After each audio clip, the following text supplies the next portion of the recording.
Hello my dear friends, एक बार फिर से स्वागत है आप सभी का आपके अपने YouTube channel visible classes bye Sonu 2.0 में। तो आज हम लोग देखने वाले क्लास 10th का साइंस का चैप्टर नंबर 8 जीव जनन कैसे करते हैं। तो आइए बिना लेट के इस चैप्टर को हम लोग समझना स्टार्ट करते हैं। और देखिए, इस चैप्टर का नाम क्या है? जीव जनन कैसे करते हैं। अब जीव सब कुछ है, जैसे कोई जानवर हो गया, जैसे हम ही लोग हैं, क्या चीज़ है? जीव है। फिर पेड़ पौधे भी हैं, तो पेड़ पौधों के बारे में पढ़ना है। बहुत सारे बैक्टीरिया है, बहुत सारे जीवाणु हैं, उनके बारे में पढ़ना है। तो यहाँ जितना भी चीज़ है, जितना भी जीव है, हम लोग को पढ़ना है कि वो सब जनन कैसे करते हैं। तो यहाँ पे एक दूसरा सबसे इंपॉर्टेंट जो शब्द आया वो आया जनन, कि आखिर ये जो शब्द है ये जनन है क्या। तो सिंपल सा बात है, अगर कोई भी जीव अपने जैसे संतति को उत्पन्न करता है तब हम लोग उसको क्या चीज बोलेंगे? जनन बोलेंगे। एक बार फिर से कर लेते हैं। जब कोई भी जीव अपने जैसे संतति को उत्पन्न करती है तब हम उसे क्या चीज कहते हैं? जनन कहते हैं। और आगे जाके हम लोग पढ़ेंगे कि उस जनन की दो प्रक्रिया होती है। एक को हम लोग बोलेंगे लैंगिक जनन, दूसरे को बोलेंगे अलैंगिक जनन। तो फिर ये लैंगिक जनन क्या है और ये अलैंगिक जनन क्या है, ये सब हम लोग आगे जाके डिस्कस करेंगे।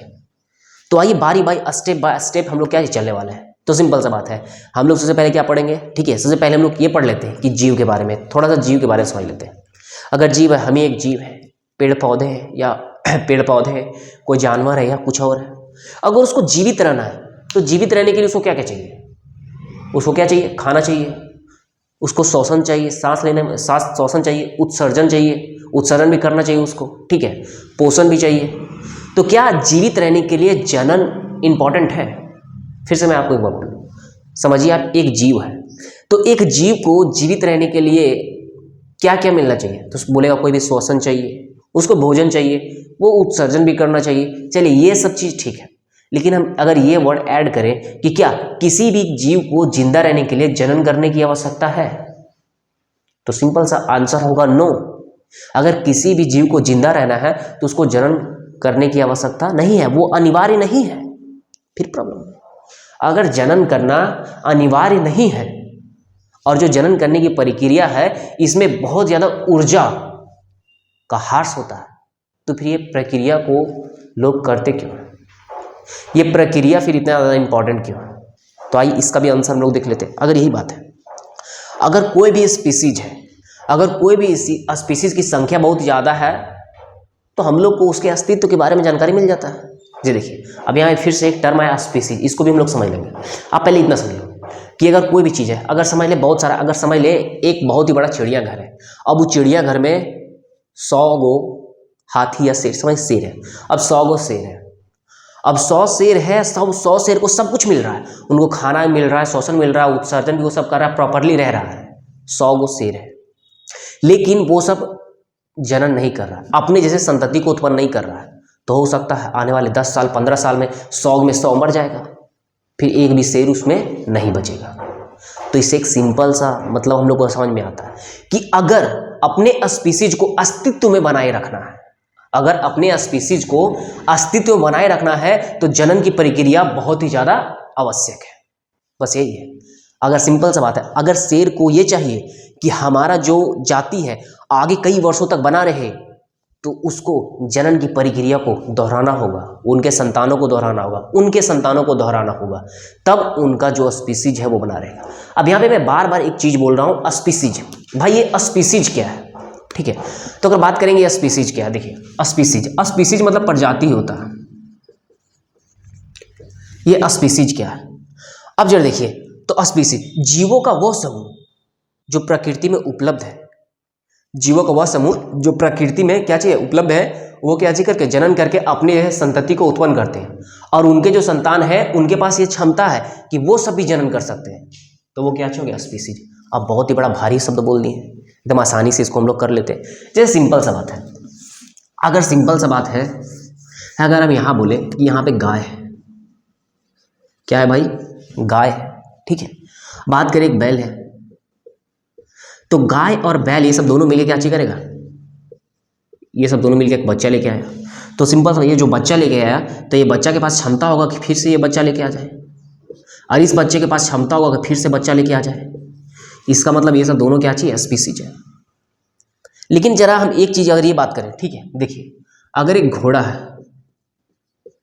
क्या चाहिए? एक घोड़ा है और एक गधा है, तो घोड़ा और गधा मिलके एक क्या चीज करता है, घोड़ा और गधा मिलके क्या चीज करते हैं, बच्चा ले आता है। और घोड़ा और गधा से मिलके जो बच्चा बनता है उसको हम लोग खच्चर बोलते हैं। अब खच्चर बच्चा ला सकता है क्या, तो खच्चर बच्चा नहीं ला सकता, मतलब खच्चर जो है वो प्रजनन नहीं कर सकता है। तो ये सब दोनों के यहाँ जो बोलेंगे स्पीसीज फिर नहीं है।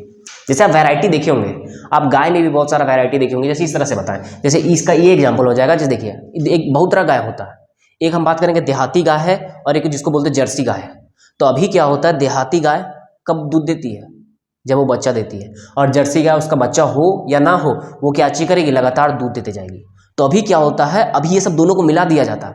उसके बाद एक ऐसा बच्चा आता है, देहाती गाय कम दूध देती है, जर्सी गाय ज़्यादा दूध देती है। तो सबको दोनों को मिलाने से जो बच्चा आता है वो क्या अच्छी करता है, वो ना तो बहुत ज़्यादा दूध दे रहा होता है, ना वो बहुत ज़्यादा कम दूध दे रहा होता है, वो बीच में आ जाता है। तो इस तरह से क्या होता है, वो दोनों गाय को हम लोग बोल सकते हैं कि दोनों गाय क्या चाहिए, एक ही स्पीसीज की है। तो बस आपको इतना ध्यान रखना है कि कोई भी जीव है अगर आपस में मिल गया और एक बच्चे को जन्म दिया और वो बच्चा के पास इतनी क्षमता है कि वो भी क्या चीज कर सके, अपने ऐसे बच्चे को जन्म दे सके, तो वो सब फिर क्या आ जाएगा, एक ही स्पीसीज में आ जाएगा। अब यहाँ पे हमारा दूसरा प्रश्न बनता है। प्रश्न क्या बनता है, मतलब यहाँ से खत्म हो गया, हम लोग जनन समझ गए। जनन आवश्यक नहीं है। जैसे अगर हमको जिंदा रहना है तो पोषण चाहिए, खाना चाहिए, ठीक है, ऑक्सीजन चाहिए, हमको उत्सर्जन भी करना चाहिए, ठीक है, ये सब चीज़ आवश्यक है, लेकिन जनन आवश्यक नहीं है। लेकिन हम चाह रहे हैं कि मेरा वंशज, मेरा जात एकदम बना हुआ रहे, तो क्या चाहिए, ये प्रक्रिया को दोहराना पड़ेगा। हम लोग को अपने संतान को छोड़ के जाना पड़ेगा, हमारा संतान अपने संतान को छोड़ के जाएगा, तब ये जो हमारा स्पीसी है क्या चाहिए, लंबे समय तक बना रहेगा। तो इसलिए ये आवश्यक है। अब दूसरा बात है, अगर हम लोग एक स्पीसीज है तो क्या जो हम लोग का जो संतान आता है बिल्कुल हम ही लोग अपने से, बिल्कुल हम ही लोग अपने से बना देते हैं। उसी के लिए यहाँ पे लिखा है प्रतिकृति।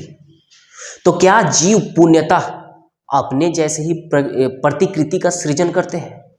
दूसरा टॉपिक हमारा यही है कि जितने भी जो जीव है वो अपने जैसे ही फोटोकॉपी बना देते हैं, यही हम लोग को समझना है। तो देखिए बहुत सारे ऐसे जीव हैं जिनका डिजाइन, जिनका आकार एक जैसा लगता है, तो हम लोग को देखने में लगता है कि वो सब जीव क्या चाहिए, एक जैसे हैं।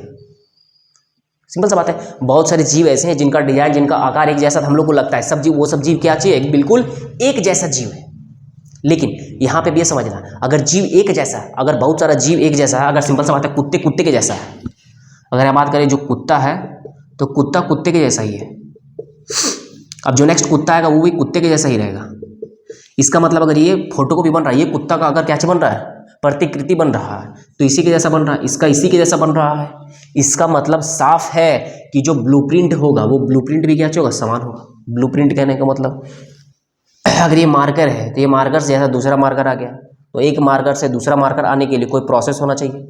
जैसे देखिए ये मार्कर से नहीं समझते हम लोग, कुत्ता से एग्जांपल समझते हैं, लेकिन पहले कुछ मिटाने वाले आते हैं और इसको क्या करते हैं, पहले हटा लेते हैं। अब अगर हमने इसको यहाँ पे हटाया, अब जरा देखिए हम यहाँ बना रहे हैं। अब यहाँ पहले आप एक से समझो कि अगर एक कुत्ता, तो एक कुत्ता सिंपल सा बात है, कुत्ता जो है अकेले जनन नहीं कर सकता। उसके लिए अगर एक कुत्ता है तो इसी का एक फीमेल भी चाहिए। कुत्ता और फीमेल कुत्ता दोनों अगर मिल जाएगा तो क्या होगा, एक बच्चा लेके आएगा। तो सिंपल सा बात है, कुत्ते का बच्चा, तो जो कुत्ते का बच्चा बिल्कुल कुत्ते जैसा होगा, हूबहू नहीं होगा लेकिन कुत्ते के जैसा होगा। इसका मतलब इसका जो फोटोकॉपी हुआ है इस बच्चे में हुआ है। तो सिंपल सा बात है, अगर हम लोग पेज का फोटोकॉपी कराने आते हैं तो मशीन से कर लेते हैं, गए प्रिंटर रखा हुआ है उससे फोटोकॉपी लेके आ गए। लेकिन ये जो कुत्ता है, इसका जो बच्चा है, एक कुत्ता है, क्या है, फीमेल कुत्ता होगा जिसको बोलते, चलो अच्छा नहीं लग रहा लेकिन कुत्ती, ये सब दोनों मिल गया एक बच्चा आ गया। अब ये सब दोनों से मिलकर एक बच्चा है, एक बच्चा भी इनके जैसा लगेगा। इसका मतलब ये सब दोनों अपना फोटोकॉपी करके यहाँ दिया है। तो सिंपल सा बात है, अगर हम लोग को एक पेज का फोटोकॉपी करना तो प्रिंटर से जाके कर लेते हैं। उसी तरह ये सब दोनों को एक बच्चा चाहिए, और बच्चा किसके जैसा आएगा, इन्हीं के जैसा आएगा। तो बच्चा अगर इन दोनों के जैसा आ रहा है तो बीच में कोई तो चीज़ होगा। तो याद रखना है यहाँ पे बीच में एक चीज़ होता है, क्या चीज़, DNA। क्या होता है, DNA। तो यहाँ पे ये चीज़ बहुत ज़्यादा इंपॉर्टेंट है, जो जनन की मूल घटना है। क्या चीज़, जो जनन की जो मूल घटना है, मूल घटना वो क्या चाहिए, DNA की प्रतिकृति का बनना, प्रतिकृति का बनना, बस ये ध्यान रखना है। तो जो जनन है, जन की मूल घटना क्या है, DNA की प्रतिकृति। प्रतिकृति यहाँ पे मतलब होता है फोटोकॉपी, यहाँ पे कॉपी भी बोल सकते हैं, मतलब कॉपी बनना। तो जनन क्या चाहिए भाई, जनन का मतलब है DNA का क्या चाहिए, DNA का फोटोकॉपी बनना। अब सिंपल सा बात है, इनका डीएनए ही ना बच्चे में जाएगा। अब सिंपल सा बात है, अब ये डीएनए क्या भाई, तो एक चीज समझ लेते हैं। अगर हमारे पास एक क्या चाहिए, एक अगर एक कोशिका, एक क्या चाहिए, ये कोशिका, इसको मान लीजिए इतना बड़ा क्या चाहिए, कोशिका। तो कोशिका के अंदर होता है केंद्रक, तो ये बाहर वाला रहा कोशिका, कोशिका के अंदर क्या चाहिए रहा, केंद्रक। अब केंद्रक के अंदर ऐसा धागे जैसा संरचना होता है जिसको हम लोग क्या बोलते हैं, गुणसूत्र। सिंपल सा बात है, एक कोशिका है, कोशिका के अंदर केंद्रक रहता है, केंद्रक के अंदर धागे जैसा संरचना आता है जिसको हम लोग क्या बोलते हैं, गुणसूत्र। अब जो गुणसूत्र है भाई वो किससे मिलकर बना रहता है, डीएनए से, और एक और हार्मोन रहता है शायद हिस्टोन नामक कुछ रहता है, उससे मिलकर बनाता है। लेकिन आप ये मेजरली समझ लो, गुणसूत्र किससे मिलकर बनाता है, डीएनए। तो सिंपल सी बात है, अब यहाँ पे यही समझना है। अब सिंपल सी बात है, ये डीएनए जो है, ये डीएनए का काम क्या है, इसका काम है जो माता और पिता है, तो माता पिता का जो लक्षण है, जो गुण है, माता पिता का जो गुण है वो बच्चे में लेके जाना। तो सिंपल सा बात है, डीएनए का क्या काम है, माता पिता का जो गुण है उठा के बच्चे में रख देना, बस इतना ही इसका क्या चाहिए काम है। अब देखिए ये जो चैप्टर है बहुत ज़्यादा आसान है, लेकिन जब यहाँ पे हम लोग समझ लेंगे फिर आगे में हम लोग को कोई दिक्कत नहीं होगा। बस देखिए यहाँ पे कुछ दिक्कत नहीं था। अब देखिए यहाँ पे क्या होगा, एक बात के लिए थोड़ा सा हम लोग एक काम करते हैं, एकदम रैपिड फायर से करते हैं। देखिए क्या होगा, अब ये समझ में आ गया कि कोशिका, कोशिका के अंदर केंद्रक रहता है, केंद्रक के अंदर धागे या संरचना आता है जिसको गुणसूत्र बोलते हैं, और गुणसूत्र जनरली किससे बना रहता है, डीएनए, एक और कुछ रहता है, तो डीएनए से बना रहता है। और जनन की मूल घटना क्या अच्छी होती है, डीएनए की प्रतिकृति का बनना, मतलब डीएनए का फोटोकॉपी बनना, और डीएनए का फोटोकॉपी बनता है और बच्चे में चला जाता है, तो माता पिता का गुण यहाँ पे चला गया। सिंपल सी बात है। अगर समझिए, देखिए ये सब दोनों कुत्ता, ये एक था कुत्ता, ये फीमेल कुत्ती थी।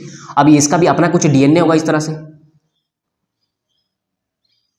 इसका भी अपना कुछ डीएनए होगा, तो ये सब दोनों डीएनए मिला और यहाँ पे चल गया, तो दोनों का यही का डीएनए जाएगा, तो ये बच्चा में क्या जाएगा, वैसा ही गुण आ जाएगा। अब सिंपल सा बात है, डीएनए की प्रकृति कैसे बनती है भाई, तो डीएनए की प्रकृति का बनना अपने आप में क्या चाहिए, एक रासायनिक प्रक्रिया। तो बस इतना समझना, जो डीएनए की प्रतिकृति का बनना अपने आप में क्या चाहिए, एक रासायनिक प्रक्रिया।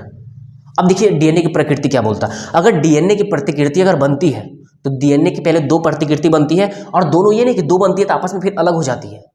अगर डीएनए की दो प्रतिकृति बनी तो दोनों के दोनों अगर अलग होगी तो दोनों अलग अलग कोशिका बन जाएगी, जैसे हम लोग यहाँ पे करते हैं।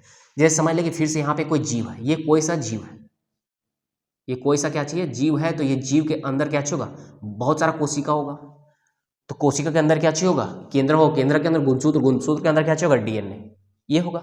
तो सिंपल सा बात हम समझ लेते हैं, इसका अपना एक डीएनए था इस तरह से, अब इसका अपना एक डीएनए है। अब ये डीएनए क्या चाहिए हुआ, इसके अंदर जो डीएनए था अब इससे दो डीएनए बन गया, तो इस देखो ये इसके अंदर कोशिका के अंदर एक डीएनए था, एक डीएनए क्या बन गया, दो डीएनए बन गया। तो इसका मतलब ये नहीं है कि अब ये कोशिका के अंदर दो डीएनए बन गया तो ये सीधे नहीं होगा कि दो डीएनए बन गया तो एक डीएनए इधर चला जाएगा और एक डीएनए इसमें रह जाएगा। इसका मतलब ये जो दोनों डीएनए है, दोनों डीएनए अलग अलग कोशिका बना देगा। इसके पास अपना कोशिका आ जाएगा, इसके पास अपना कोशिका आ जाएगा। इसीलिए बोलते अगर समझ लेते कि ये अगर कुत्ता था तो कुत्ता का यहाँ पे क्या चलेगा भाई, तो कुत्ता का अपने यहाँ पे क्या चलेगा, शुक्राणु रहेगा। और अगर यहाँ पे ये समझ लेते फीमेल कुत्ता मतलब कुत्ती थी, जिसका अपना क्या चलेगा, अपना यहाँ पे अंडाणु रहेगा। इसका भी अगर एक कोशिका है, इससे भी क्या चाहिए, डीएनए, एक डीएनए से दो डीएनए बनेगा और दो डीएनए से फिर क्या होगा, दो अलग अलग कोशिका बन जाएगा। तो इसे अंडाणु आएगा, इसे शुक्राणु आएगा, फिर से युग्मनज होकर क्या बनेगा, एक बच्चा बन जाएगा। तो यही प्रोसेस है। तो यहाँ पे ये भी समझना है कि जो डीएनए की जो प्रतिकृति बनती है वो हमेशा बिल्कुल एक जैसा नहीं रहता, बिल्कुल एक जैसा नहीं रहता। अगर सिंपल सा बात है, ये एक डीएनए था, इससे दो डीएनए बना, तो जरूरी नहीं कि दोनों एकदम डिट्टो सेम होगा। कभी कभी क्या होता है, कुछ कुछ परिवर्तन हो जाता है और कुछ कुछ परिवर्तन हो जाता है तो अलग अलग हो जाता है। और यहाँ पे बुक में ये भी बताया गया कि ये जो डीएनए से एक डीएनए से अगर दो डीएनए बनता है तो कभी कभी इतना ज़्यादा ये जो डीएनए में है कभी कभी इतना ज़्यादा परिवर्तन आ जाता है कि जिसके कारण ये जो दो अलग अलग कोशिका बना, देखिए एक डीएनए था, एक डीएनए से दो डीएनए और दोनों डीएनए अलग अलग हुआ, दो कोशिका बन जाएगा। तो कभी कभी इन डीएनए में इतना अंतर हो जाता है कि ये इनमें से एक जो बहुत ज़्यादा उग्र होता है, जिसमें बहुत ज़्यादा परिवर्तन आता है, वो कभी कभी मर भी जाता है। तो आपको इतना भी ध्यान रखना है, ठीक है। अब देखिए अलग अलग कैसे होता है ये भी सिंपल से बात है।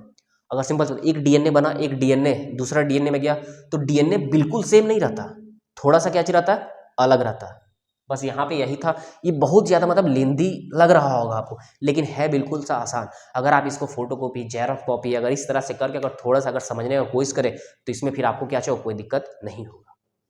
अब हम लोग को यही बोल रहा है कि जो नेक्स्ट टॉपिक है वो बोल रहा है विभिन्नता का क्या महत्व है।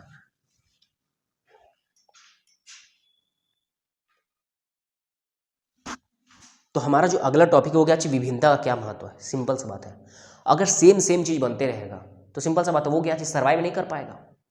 अगर एक बात बताएं कि एक ठंडा जगह है, एक समुद्र है जहाँ का पानी बहुत ज़्यादा ठंडा है। अब अगर जो मछली बार बार बनती जा रही है, अगर मछली अगर एक ही जैसा बनती जा रही है और अचानक क्या है समुद्र का जो पानी बहुत ज़्यादा गर्म हो गया, तो बहुत सारी मछली क्या चूँकि सर्वाइव नहीं कर पाएगी, बहुत सारी मछली मर जाएगी। लेकिन जिस मछली के डीएनए में क्या चूँकि विभिन्नता होगा वो क्या चीज करेगा, सर्वाइव कर जाएगा। बस आपको यही समझना है कि अगर डीएनए में विभिन्नता का होना बहुत ज़्यादा जरूरी है, नहीं तो एक ही बार में एक ही स्पीसीज पूरा का पूरा क्या होगा, मर के निकल जाएगा। इसीलिए डीएनए में विभिन्नता भी जरूरी है। सिंपल सा बात, एकदम आसान सा चीज़ है ये। अगर ये एक तरह का डीएनए है तो इसे हम बोले कि 2 डीएनए बना, तो दोनों डीएनए लगभग सेम नहीं बनता है, अलग अलग बन जाता है। तो सिंपल सा बात, डीएनए अलग अलग बनना भी जरूरी है। अगर डीएनए अलग अलग बन रहा है इसका मतलब जो बच्चा बनेगा उसमें भी क्या चीज रहेगा, लक्षण भी अलग अलग रहेगा। ये देखिए डीएनए से क्या चीज होता है, हम अगर केंद्रक में क्या चीज होता है, डीएनए जो क्या चीज होता है, प्रोटीन का संश्लेषण करता है। और प्रोटीन का संश्लेषण संदेश के हिसाब से, जो डीएनए जो संदेश लेके आया उसके हिसाब से प्रोटीन का संश्लेषण होगा। तो बार बार संदेश अलग अलग आएगा तो प्रोटीन का संश्लेषण बार बार अलग अलग होगा, तो अलग अलग लक्षण वाला क्या होगा, बच्चा बनेगा। और अलग अलग लक्षण वाला बच्चा बनेगा तो वो अलग अलग पर्यावरण का जो अलग अलग कंडीशन आएगा उसमें सर्वाइव कर सकता है। जैसे एक छोटा सा एग्जांपल ही हम लिए कि समझिए एक समुद्र है, समुद्र का पानी बहुत ज़्यादा ठंडा है। तो समुद्र का पानी बहुत ज़्यादा ठंडा है तो उसमें बहुत सारी मछलियां रह रही हैं, लेकिन अचानक क्या चुका, पानी बहुत ज़्यादा गर्म हो गया। तो उस मछली को आदत था ठंडा में रहने का, पानी अचानक क्या हो गया, गर्म हो गया, तो बहुत सारी मछलियां मर जाएंगी। लेकिन जिसके शरीर में थोड़ा सा विभिन्नता आ गया होगा वो क्या होगा, सर्वाइव कर जाएगा। जिसको थोड़ा सा क्षमता आ गया होगा, जिसके अंदर में विभिन्नता आ गया, क्षमता अलग, वो क्या सर्वाइव कर जाएगा। तो यही था हमारा टॉपिक। इसके बाद हम लोग आ जाते हैं, देखिए हम लोग ये समझ गए कि जनन क्यों आवश्यक है, समझ गए। फिर होता कैसे, बच्चा कैसे बनता है, तो प्रतिकृति से बनता है, डीएनए का फोटोकॉपी होके बनता है, ये भी समझ लिए। फिर ये भी समझ लिए कि अगर डीएनए का फोटोकॉपी होके बनता है तो जीव को एक जैसा रहना चाहिए, तो ये बात भी है। अगर जीव एक जैसा रहता तो जैसे एक ही बार कुछ परिवर्तन आता तो एक ही बार में जीव मर जाता। इसीलिए डीएनए में थोड़ा थोड़ा परिवर्तन होके जीव भी चेंज हो जाता है। आप बहुत बार यही देखे होंगे कि अगर लाखों करोड़ों साल बाद यही डीएनए से थोड़ा सा चेंज डीएनए बना, फिर थोड़ा सा चेंज डीएनए बना, फिर थोड़ा सा चेंज डीएनए बना, फिर थोड़ा सा चेंज डीएनए बना, फिर थोड़ा सा चेंज डीएनए बना, मतलब लाखों वर्षों में ये एक अलग तरह का जीव, और लाखों वर्षों बाद जो ये जीव आएगा दोनों में बहुत ज़्यादा अंतर हो जाएगा। इसको ये अलग जीव बोल देंगे हम लोग और इसको अलग जीव ही बोल देते हैं। तो लाखों वर्षों में डीएनए चेंज होके जीव वही रहता, लेकिन चेंज हो के हो सकता है दूसरा जीव बन जाए। तो ये भी बहुत जरूरी है। तो चेंजेस होना भी क्या चाहिए, बहुत ज़्यादा जरूरी है। तो जो इसमें था जनन के लिए आवश्यक और कैसे ये बनता है ये भी हम लोग देख लें। अब यहाँ पे मेन हम लोग का टॉपिक बच गया है कि जनन की प्रक्रिया जो होती कैसे है। तो अभी हम शुरू में ही बताए थे कि जो जनन की प्रक्रिया होती है उसको हम लोग 2 भागों में बांट के पढ़ेंगे। तो सबसे पहला जो भाग है हम लोग वहाँ पढ़ेंगे, यहाँ पे जनन, इसको हम लोग 2 भाग में बांट देंगे। एक को बोलेंगे हम लोग लैंगिक जनन, और दूसरा को हम लोग क्या बोलेंगे, अलैंगिक जनन। तो यहाँ पे यही बात है कि फिर हमारा लैंगिक जनन किसको बोलेंगे और अलैंगिक जनन किसको बोलेंगे। देखिए लैंगिक जनन, अलैंगिक जनन, सिंपल सा बात है। अगर एकल, देखिए अलैंगिक जनन जनन की वह प्रक्रिया है जिसमें एकल जीव संतति को उत्पन्न कर दे। अगर एक अकेला जीव एक संतति को उत्पन्न कर देता है तो उसको हम लोग क्या बोलते हैं, अलैंगिक जनन।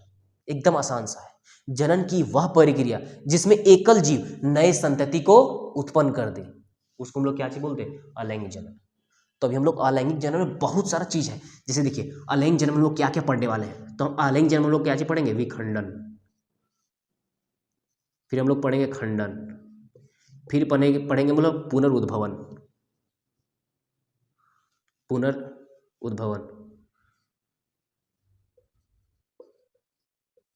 पुनरुद्भवन, जरा एक मिनट रुकिएगा, पुनरुद्भवन जरा देखिए। वहाँ कुछ इशू हो गया था। जी देखिए, तो यही हम लोग बोल रहे हैं कि दो चीज पढ़ रहे हैं, लैंगिक अलैंगिक। और अलैंगिक बहुत सारा, जैसे हम लोग पढ़ेंगे विखंडन, जैसे खंडन, ये पुनरुद्भवन का लिख दिया, पुनरुद्भवन, इसी को बोलते हैं पुनर्जनन।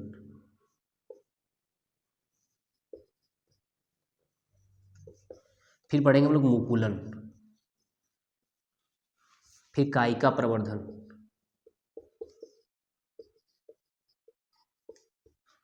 और एक और है जिसको हम बोलेंगे बीजाणु समासन। देखिए टोटल हम लोग इतना चीज पढ़ने वाले हैं अलैंगिक जनन में। तो सिंपल सा बात है, अलैंगिक जनन में एकल जीव, एक ही जीव काफी है अपनी संतति को उत्पन्न करने के लिए। लेकिन जब बात करूं लैंगिक जनन, तो इसमें दो कोई चाहिए, नर चाहिए और मादा चाहिए। अगर नर और मादा अगर दोनों चाहिए तो इस तरह के जनन को हम लोग क्या चाहिए बोलेंगे, लैंगिक जनन। तो इसमें हम लोग किसके बारे में पढ़ने वाले हैं, जैसे हम लोग इसमें थोड़ा सा पुष्प के बारे में पढ़ लेंगे, फूल के बारे में। तो फूल के बारे में पढ़ेंगे, फूल के बारे में पढ़ने के बाद मनुष्य के बारे में पढ़ेंगे, और उसके बाद क्या चूँगा हमारा चैप्टर खत्म हो जाएगा। बस यही है चैप्टर। तो चैप्टर में हम लोग को दो चीज पढ़ना है, अलैंगिक जनन, लैंगिक जनन। अलैंगिक जनन में इतना सारा टॉपिक हम लोग कवर करना है, जिसको बोलते हैं विखंडन, खंडन, पुनर्द्भवन, जिसको बोलते हैं पुनर्जनन, मुकुलन, कायिका प्रवर्धन और बीजाणु समासन। अगर बात करना है हम लोग किसमें, लैंगिक जनन में, हम लोग लैंगिक जनन पहले बोलते किसको जनन की वह प्रक्रिया जिसमें नर और मादा दोनों युग्मकों की आवश्यकता होती है नए संतति को उत्पन्न करने के लिए, उसे हम लोग क्या चीज बोलते हैं, अलैंगिक जनन। तो हम लोग थोड़ा सा पुष्प के बारे में, यहाँ पे हम लोग थोड़ा सा पुष्प के बारे में पढ़ लेंगे और मनुष्य के बारे में पढ़ लेंगे। तो इतना कुछ हम लोग को क्या चीज करना है, पढ़ना है, जो कि एकदम बिल्कुल ज़्यादा आसान है, साधारण, तुरंत खत्म हो जाएगा। तो आइए काम करते हैं, आज हम लोग इतना निपटा लेते हैं और बाद में इसको नेक्स्ट क्लास में हम लोग क्या चीज करेंगे, फिर इसको निपटाने की कोशिश करेंगे। तो आइए बिना लेट के शुरू करते हैं। देखिए तो सबसे पहला क्या चाहिए भाई, विखंडन। तो जो विखंडन है, विखंडन एक कोशिकीय जीव में देखा जाता है, एक कोशिकीय जीव में। तो जनरली जो एक कोशिकीय जीव है, एक कोशिकीय जीव किसको बोलते हैं, जिसमें सिर्फ और सिर्फ एक ही कोशिका हो, उसको हम लोग बोलते हैं एक कोशिकीय जीव। तो जो विखंडन की एक कोशिकीय जीव है, वो जनन कैसे करते हैं, वो अपनी संतति को कैसे उत्पन्न करते हैं, तो विभाजन या खंडन विधि द्वारा एक कोशिकीय जीव जनन करते हैं, या बोल सकते हैं संतति का उत्पन्न करते हैं। तो एकदम आसान सा है भाई, विखंडन क्या है, तो एक कोशिकीय जीव विभाजन या खंडन विधि द्वारा क्या चीज करते हैं, जिसको बोलते हैं विखंडन, वो विधि द्वारा क्या चीज करते हैं, अपनी संतति को उत्पन्न करते हैं। अभी जो विखंडन की विधि है, ये क्या चीज हो सकती है, अलग अलग भी हो सकती है, विखंडन के तरीके अलग अलग हो सकते हैं। इसलिए विखंडन में देखिए दो तरीके हम लोग पढ़ेंगे, एक को हम लोग बोलेंगे द्विखंडन और दूसरे को हम लोग बोलेंगे बहुखंडन। तो सिंपल सा अभी हम क्या बताएं कि एक कोशिकीय जीव क्या चीज होता है, एक कोशिकीय जीव में विभाजन या विखंडन विधि द्वारा नया संतति क्या चीज होता है, बनता है। तो ये जो विखंडन की विधि है, तो विखंडन की विधि जो है अलग अलग हो सकती है। अब क्या चीज हो सकती है, द्विविखंडन भी हो सकती है और बहुविखंडन भी हो सकती है। तो अब यहां पे बात है द्विखंडन क्या है और बहुखंडन क्या है। अरे बस कर भाई, जस्ट अ मिनट, डिस्टर्ब करेगा अब ये।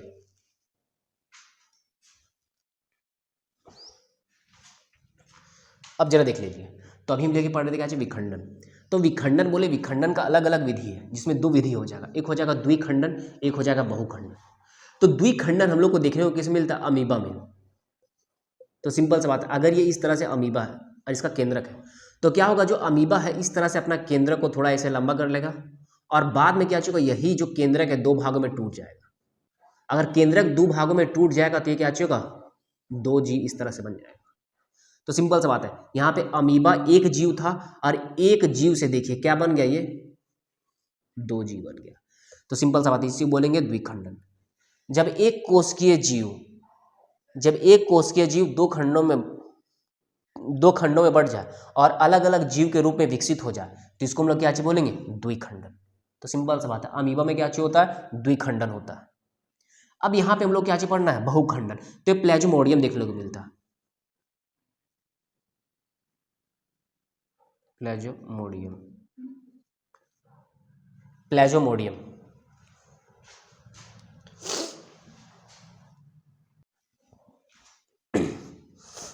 ठीक है, चलिए देखिए अब क्या चाहिए, प्लेज्मोडियम। तो बहुखंडन किसमें देखने को मिलता है भाई, प्लेज्मोडियम में। देखिए प्लेज्मोडियम में क्या चाहिए होता है, तो प्लाज्मोडियम एक बहुत ही बड़ा इस तरह से कोशिका, एक कोशिका जीव है। और जब ये बहुत सारा टुकड़ा में टूट जाएगा, बहुत सारा टुकड़ा में टूट जाएगा, बहुत सारा टुकड़ा, तो अगर बहुत सारा टुकड़ा में टूट जाएगा तो बहुत सारा टुकड़ा टूट जाएगा और हर एक टुकड़ा अलग अलग क्या चाहिए होगा, अलग अलग जीव बन जाएगा। तो इसको हम लोग क्या बोलेंगे, बहुखंडन। तो देखिए प्लाज्मोडियम जो जीव होता है वो अनेक छोटे टुकड़ों में टूट जाता है और हर एक जीव क्या होता है, विकसित हो जाता है। तो इसको हम लोग क्या बोलेंगे, प्लाज्मोडियम में बहुखंडन। एकदम आसान है। तो सिंपल सा बात है, जो विखंडन विधि है वो एक कोशिकीय जीव में देखने को मिलता है। लेकिन जब यही बात करें खंडन, तो खंडन किस में देखने को मिलता है, बहुकोशिकीय जीव में, बहुकोशिकीय जीव में देखने को मिलता है। तो बहुकोशिकीय जीव में क्या देखने को मिलता है भाई, तो खंडन देखने को मिलता है। फिर से जब क्या होगा, यहाँ पे अस्पायरोगायरा को हम लोग देख सकते हैं। तो जो अस्पायरोगायरा है, तो अगर अस्पायरोगायरा जीव जो है अगर छोटे छोटे टुकड़ों में टूट जाता है तो हर एक टुकड़ा विकसित हो जाता है और अलग अलग जीव बन जाता है, जिसको हम लोग क्या चीज बोलते हैं, खंडन। एकदम आसान है। यहाँ पे विखंडन अलग इसलिए था क्योंकि ये किसमें हो रहा था, एक कोशिकीय जीव में। और जो यहाँ पे जो खंडन है ये अलग क्यों है, क्योंकि ये किसमें होता है, बहुकोशिकीय जीव। तो जब बहुकोशिकीय जीव बहुत सारे टुकड़ों में टूट जाएगा और हर एक टुकड़ा अलग अलग विकसित हो जाएगा तो इसको हम लोग बोलेंगे बहुखंड। एकदम आसान है। तो हमारा पहला ये खंडन खत्म हुआ, फिर विखंडन, खंडन, अब तीसरा पुनर्उद्भवन। अब देखिए पुनर्उद्भवन क्या है, तो सबसे पहले आप चाहेंगे पुनर्उद्भवन, इसको हम लोग मिटाते हैं। तो जनरली पुनर्उद्भवन हम लोग को हाइड्रा और प्लेनेरिया में देखने को मिलता है। तो जो पुनर्उद्भवन है किसमें देखने को मिलता है, प्लेनेरिया और हाइड्रा, प्लेनेरिया।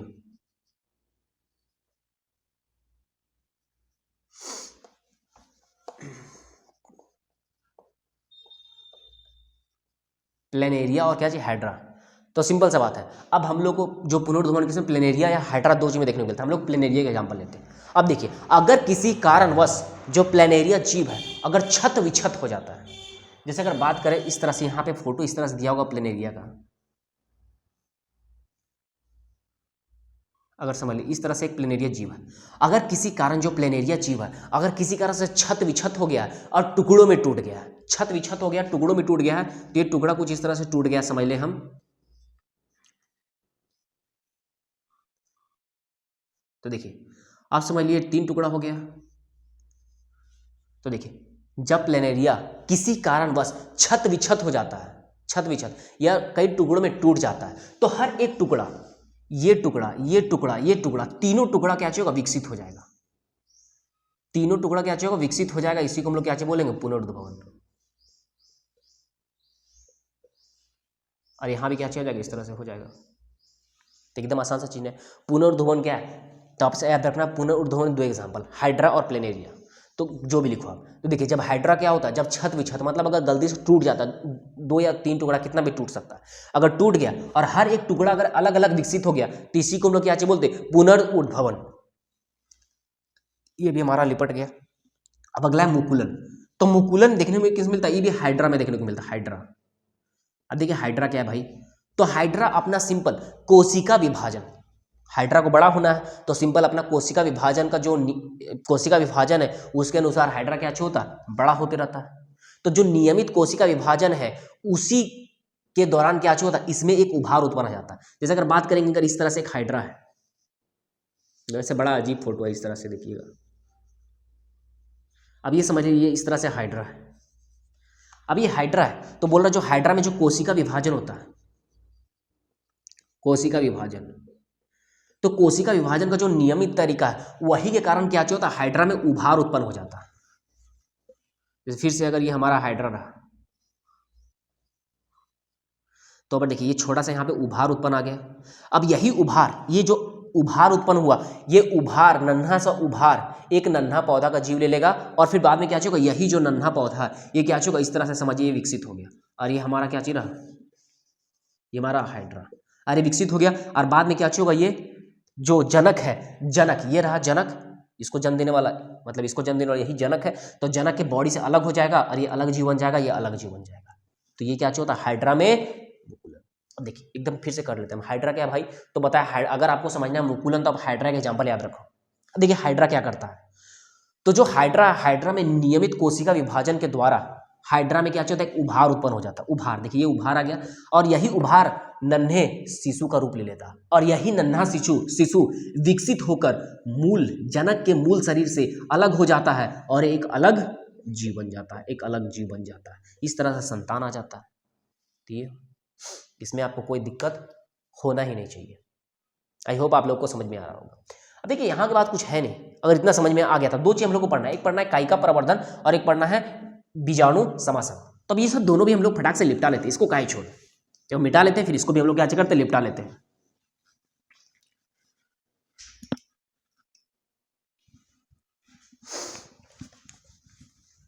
अब देखिए हम अगला क्या देखना है, कायिका प्रवर्धन। अब कायिका प्रवर्धन को भी हम लोग क्या करते हैं, लिपटा लेते हैं। देखिए बोल रहे बहुत से ऐसे पौधे होते हैं, सिंपल सा बात है, बहुत से ऐसे पौधे होते हैं जो तना, जड़ या पत्तियां, जिनकी जड़ें, तना या पत्तियां उपयुक्त परिस्थिति पाकर, मतलब उपयुक्त जो परिस्थिति उनको चाहिए वो परिस्थिति पाकर विकसित हो जाते हैं और नए पौधे का रूप ले लेते हैं। एकदम आसान सा बात है। जैसे अगर समझ लीजिए एक पौधा इस तरह से, तो ये जड़ हो सकता है, तना, तो बोल रहा है कि कुछ ऐसे पौधे थे जिसका जड़ या फिर हो सकता है तना या फिर हो सकता है पत्तियां।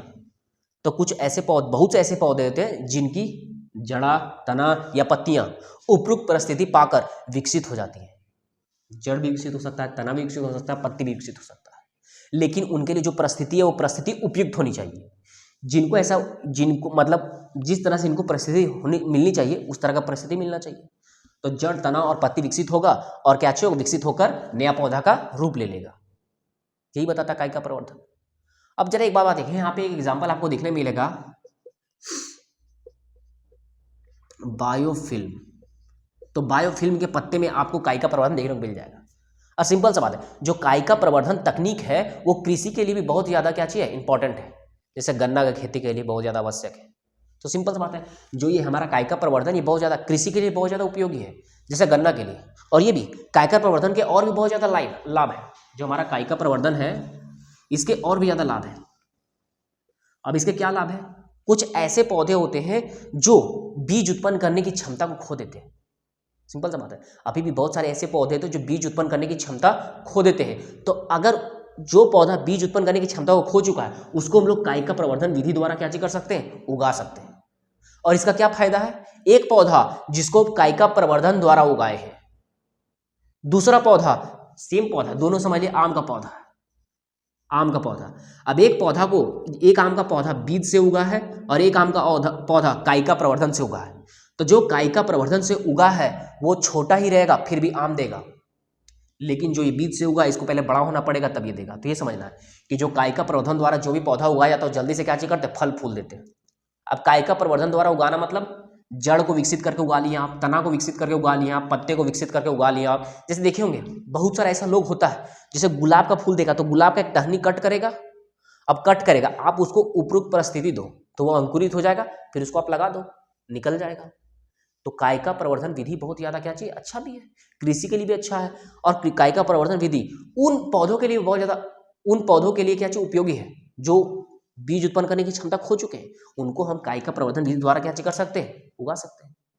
तो ये था हमारा कायिका प्रवर्धन। इसका कभी कभी लाभ भी पूछ देता है, तो आप लाभ है वहाँ पे भर भर के देखिए आओ, एकदम आसान है। और कायिका प्रवर्धन द्वारा उगा पौधा क्या चाहिए, कम समय में फल और फूल देने लगते हैं, ये भी लिख सकते हो आप। और लास्ट हमारा बचा हो जिसको क्या बोलते हैं, बीजाणु समासन। तो इसमें आप एक एग्जाम्पल याद कर लो, राइजोपोस, खत्म हो गया, राइजोपस, राइजोपोस नहीं राइजोपस,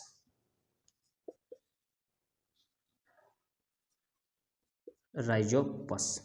तो राइजोपस इस तरह से कुछ फूल रहता है एक, जिसके ऊपर ऐसे छोटे आपको बीज दिखने को मिलेंगे ऐसे ऐसे। तो यही क्या चाहिए होता है, यही उपयुक्त परिस्थिति पाकर क्या चाहिए होता है, ये भी विकसित हो जाता है और एक नया रूप ले लेता है। तो इस तरह से हमारा जो अलैंगिक जनन जितना भी पढ़ना था, अलैंगिक जनन ये हमारा खत्म हुआ। अब यहाँ से हमारा जो नेक्स्ट टॉपिक है वो है लैंगिक जनन, और वो एकदम थोड़ा सा लंबा टॉपिक है क्योंकि उसमें हम लोग को मानव के बारे में पढ़ना है। तो मानव में दो चीज आएगा, ठीक है, नर और मादा। तो नर जननांग भी पढ़ना होगा, मादा जननांग भी पढ़ना होगा। बहुत सारा कंडीशन ऐसा भी होता है जहाँ पे हमको क्या चाहिए, किसी को गर्भ मतलब जो बच्चा है, बच्चा नहीं भी चाहिए तो उसको कैसे रोकते हैं, ये सब चीज़ें पढ़ना है। तो फिर वहाँ पे कुछ बीमारी है जो क्या होता है, इससे होता है, वो बीमारी के बारे में पढ़ना है। तो यहाँ के बाद हम लोग जो बचा हुआ उसको हम लोग नेक्स्ट क्लास में क्या करेंगे, निपटा लेंगे। अभी के लिए इतना ही। और फिर से एक बार, अगर अभी भी आपको कोई सा भी टॉपिक, कोई सा भी चैप्टर, कोई सा बुक में प्रॉब्लम हो तो आप कमेंट सेक्शन में मेंशन कर सकते हैं। एज सुन एज पॉसिबल मैं कोशिश करूंगा वीडियो अपलोड कर दूं। धन्यवाद।